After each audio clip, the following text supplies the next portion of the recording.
રાણાવાવમાં બાઇકના શોરૂમમાં બેસતા શખ્સે 66 લોકોના નામે બાઇક લોન લઈ 66 લાખનું કૌભાંડ આચર્યાની પોલીસ ફરિયાદ નોંધાઈ છે।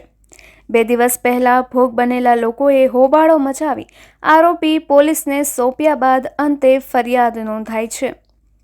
રાણાવાવ ગામે સ્ટેશન પ્લોટમાં રહેતો અને મજૂરી કામ કરતો પ્રકાશ સુખાભાઈ થાંતશ નામના યુવાને નોંધાવેલ પોલીસ ફરિયાદ મુજબ તેણે 2024માં નવું બાઇક ખરીદ્યું હતું। ત્યારે શોરૂમ ખાતે હીરો ફિકોમ ફાઇનાન્સ કંપનીમાં નોકરી કરતા ધવલ ભરત ખુદાઈ નામના કર્મચારી સાથે તેની ઓળખાણ થઈ હતી અને છેલ્લા 7 મહિનાથી ધવલ રાણાવાવના ખાખરિયા 3 રસ્તા પાસે આવેલ જયશ્રી મોટર્સ નામના શોરૂમે બેસીને કામ કરતો હતો। 15 દિવસ પહેલા ધવલ સ્કીમ મુજબ ફાયદામાં બાઇકનું વેચાણ કરી રહ્યો હોવાનું જાણવા મળતા તે ધવલને મળવા ગયો હતો। ત્યારે ધવલે તમારે બાઇક લેવું હોય તો તમારી લોન ચાલુ છે, તેમાં 2 હપ્તા ચડત થઈને આવશે, એટલે કે તમારે 7,000 વધારે ભરવાના થશે। હું તને નવું મોટરસાઇકલ અપાવી દઈશ તેવી ખાતરી આપી હતી। માત્ર 7,000 વધારાના ભરવાથી નવું બાઇક આવતું હોય તો સારું તેમ માનીને પ્રકાશે તેનું બાઇક ધવલની ઓફિસે મૂક્યું હતું અને ધવલે કાગળ કરીને લોન ચાલુ હતી તે ક્લોઝ થઈ ગઈ છે તેમ જણાવીને એનઓસીની નકલ આપી દીધી હતી અને 4-5 દિવસમાં નવું બાઇક મળી જશે તેમ જણાવ્યું હતું।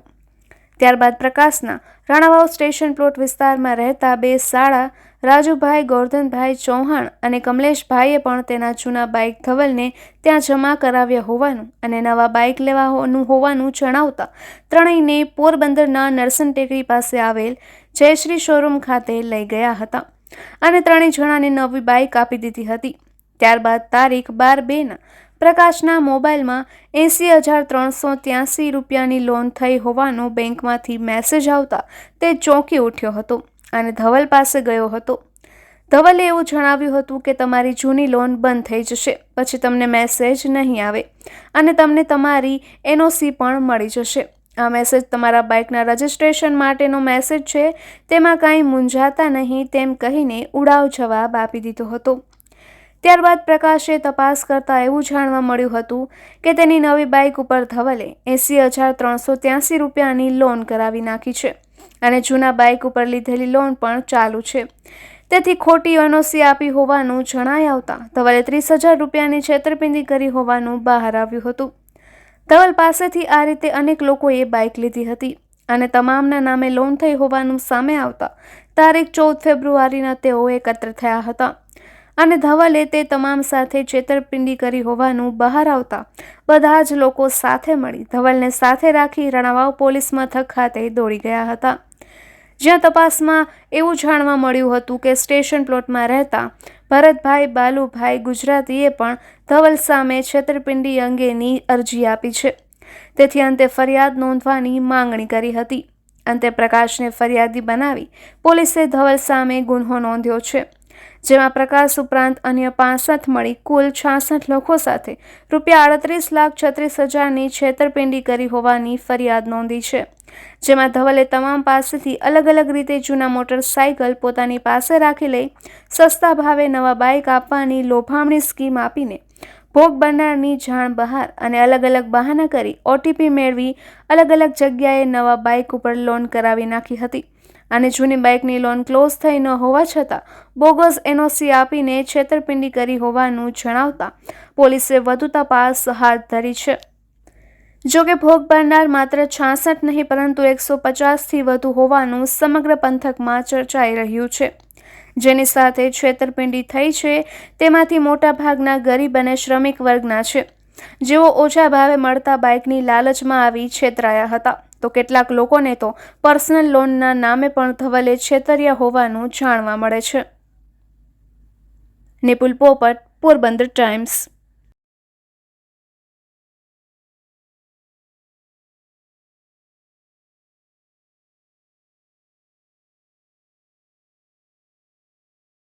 ફરિયાદી પ્રકાશ સુખાભાઈ ગાંગસ એમની એક ફરિયાદ લેવામાં આવી છે।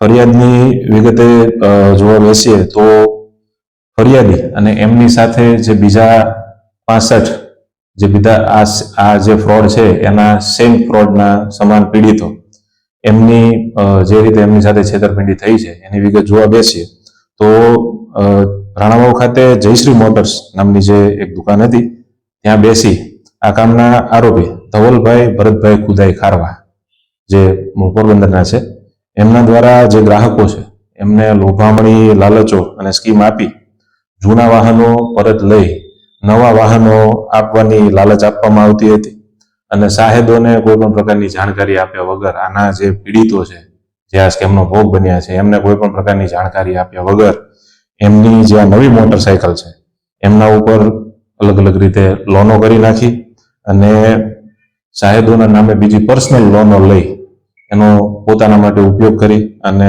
આ જે પર્સનલ લોન જે છે એની એ લોન ક્લોઝ ન થઈ છતાં બી એ લોન ક્લોઝ થઈ છે એવા નકલી એનઓસી ફરિયાદી અને અન્ય સાહેદોને આપી આ તમામ લોકો સાથે કુલ મળીને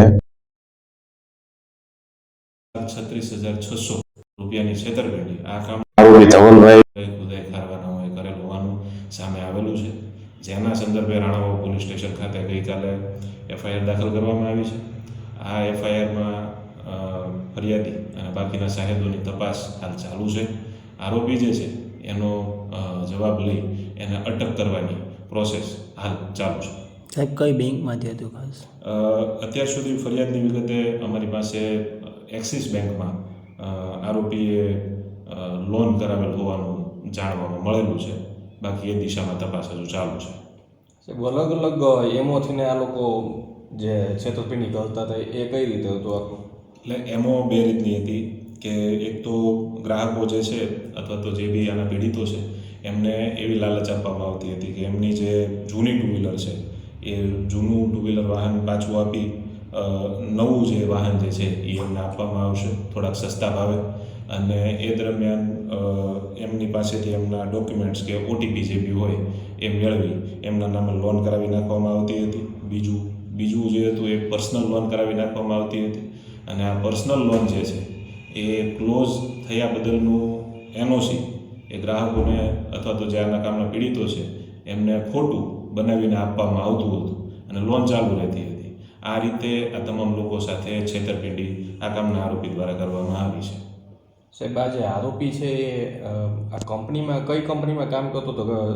જે મોટર કંપની છે એમાં કામ કરતો હતો કે ફાઇનાન્સ કંપનીમાં? સદરુ આરોપી હાલની વિગતે અમને જ્યાં સુધી જાણ છે ત્યાં સુધી સદરુ આરોપી હીરો ફિનકોપ ફાઇનાન્સ કંપનીમાં નોકરી કરતો હતો.